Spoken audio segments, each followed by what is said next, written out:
రాములోరి దండు కదిలింది. రామయ్య కోసం సిద్ధం చేసిన బంగారు పాదుకల పల్లకి యాత్ర అట్టహాసంగా మొదలైంది.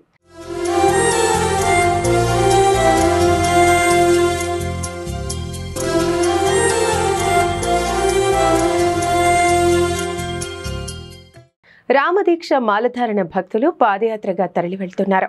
ఊరువాడ కలుపుతూ సాగే ఈ పాదయాత్ర బాలరామయ్య కొలువైన అయోధ్యకు చేరుకుంటుంది. రామరాజ్యం ఫౌండేషన్ ఆధ్వర్యంలో ఈ మహోన్నత ఉద్యమం మరో చారిత్రక ఘట్టంగా చరిత్ర పుటల్లో నిలిచిపోబోతోంది. భాగ్యనగరం నుంచి అయోధ్యాపురి వరకు బంగారు పాదుకల పల్లకి యాత్ర సాగుతోంది.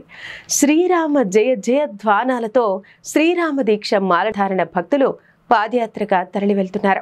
లంగర్ హౌస్ త్రివేణి సంగమం రామచంద్రజీ మఠ వేదికగా ఈ పాదయాత్ర ప్రారంభమైంది. రామరాజ్యం ఫౌండేషన్ కృషితో అయోధ్య రామునికి సమర్పించేందుకు 17 కిలోల బంగారు పాదుకలు తయారు చేయించారు. పల్లకి యాత్రకు ముందు పండితులు సురేష్ ఆత్మనాం సమక్షంలో పీఠాధిపతి 1008వ రాహుల్ దాస్ బాబా, రామరాజ్యం ఫౌండేషన్ వ్యవస్థాపక అధ్యక్షుడు నంగి దేవేందర్ రెడ్డి రాముల్లోరి బంగారు పాదుకలకు ప్రత్యేక పూజలు నిర్వహించారు. దేశంలోనే ఎక్కడా లేని విధంగా తొలి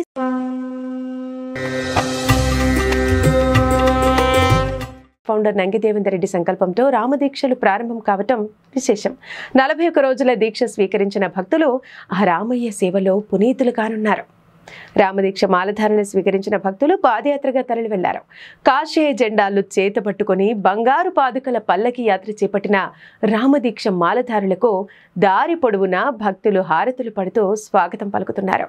ఈ పాదయాత్ర మారుమూల గ్రామాలు, ప్రాంతాల నుంచి కూడా సాగుతుంది. సమస్యాత్మకమైన కొన్ని ప్రాంతాల్లో మాత్రం వాహనంలో బంగారు పాదుకలను తరలిస్తారు. అలా గ్రామాన రామభక్తి కుసుమాలు విరబూయించాలన్న తలుపుతో ఈ పాదయాత్ర సాగుతోంది.